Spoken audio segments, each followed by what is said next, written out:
Hi, this is John Hollahan, and I'll be presenting the Proactive Investment Strategy Update for Friday, January 27th.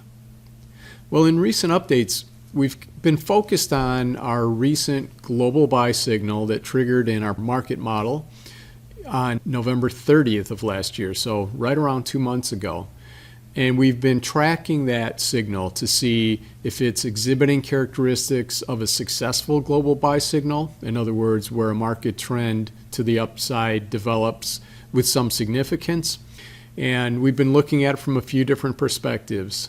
In the last update, Joe talked about our observations on the economic front and the possibility of a recession developing, which would obviously be a big negative impact on this current market trend.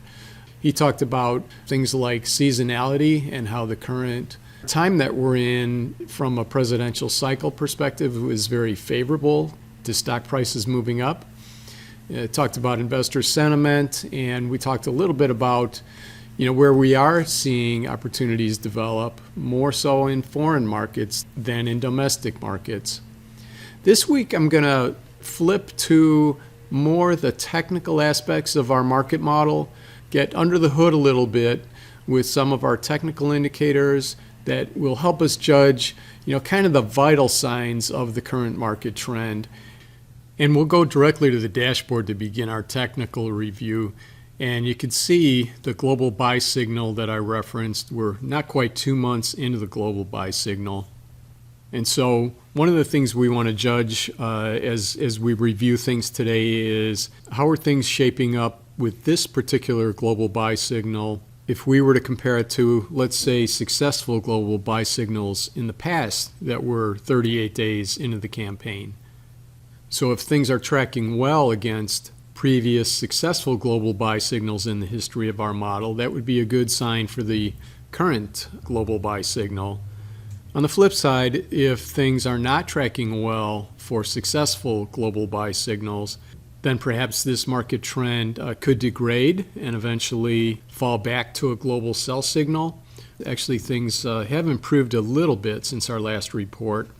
So just a quick check of our core indicators. Cash comparison is positive. We're going to not review this chart today. Just really nothing notable to show yet on this chart.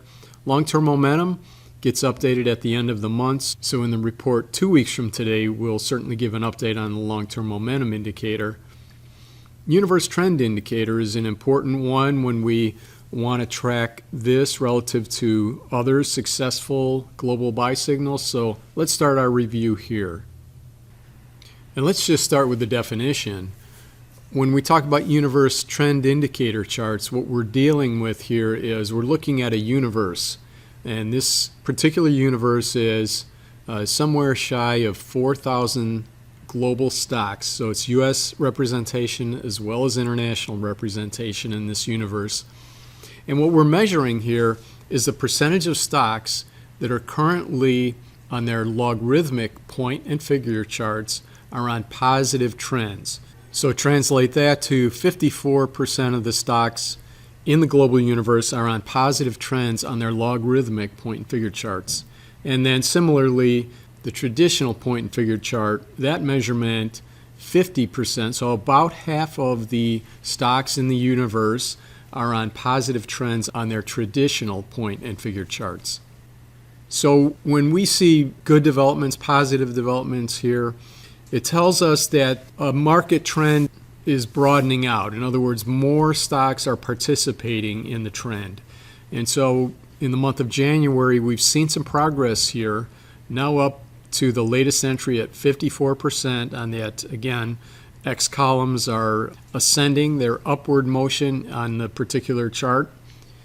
From the low here in October, we've seen about a 10% improvement here. In other words, 10% of the stocks in the universe have transitioned from negative trends to positive trends.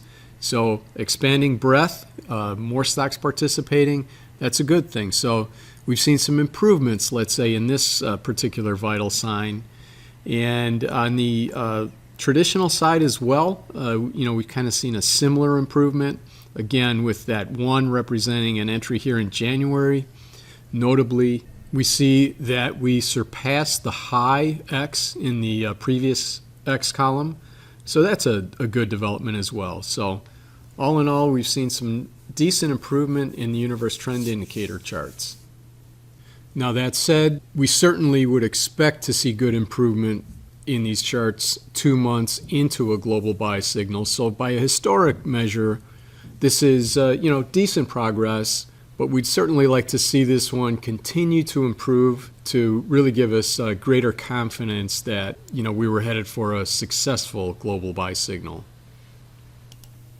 Now back at our dashboard, we'll switch gears and look at the tactical indicators. We're going to start with the overbought, oversold indicator, which is just a little bit below the bull trend average. Here you can see market action over the last year. So the peak in the market was actually reached, most indices, late 2021, so it's a little bit cut off here. So you saw as the market pulled back in 2022 to a low in the All Country World Index, low in October. And then you see some improvement and ultimately the triggering of the global buy signal on November 30th. Since then, the market had struggled a little bit through the end of the year. Joe pointed out in the last video, maybe some of this was due to some tax loss selling perhaps. And now once we enter January, things seem to have stabilized a little bit, and now maybe we've got catching a little bit of an uptrend here. So at least we've surpassed this other kind of failed rally attempt here coming off of the bottom in October. We'll see if this market can continue to make progress from here. Next, let's take a look at the other tactical indicator. That's our 10-week indicator, another breadth indicator similar to the universe trend indicator. Let's take a look at this chart. With the 10-week chart, we're looking at that same global universe of something a little bit shy of 4,000 stocks, and we're looking at the percentage of those that are currently priced above their 10-week average price. So it's a bit of a shorter-term indicator. And you can see coming off of that low that corresponded with the low in the market, or approximately did, you see some nice progress up. Actually went up into high-risk area late in the year. And then before pulling back down, again, that kind of some of that year-end selling pressure maybe, and then reversed back up in January, and after a little bit of a pullback here, has again begun to advance. So this is some good improvement. We'd like to see this continue. In a healthy global buy signal, we certainly expect this indicator to spend a lot of time up towards the high-risk area. When there's a lot of pent-up demand for stocks, it can often push stocks above their 50-day average price, and they can stay there for quite some time if it's a true bull market trend. So next I want to switch to a different breadth indicator. It's a longer-term breadth indicator. This is the percentage of stocks with 210-day rising price charts. So in other words, with a positively sloped 210-day moving average. You can see on the recent history here, after reaching a peak in early 2021, it began its descent and then ultimately hit a bottom in September of last year before beginning to move back up. Now you will see that we are in a descending column of O's at this point in time, so a little bit of a setback here. It has firmed up a little bit more this week. But this is one we really want to see follow through strong to the upside. We'd like to see this reverse and follow through, because certainly with successful global buy signals, we see strong readings here.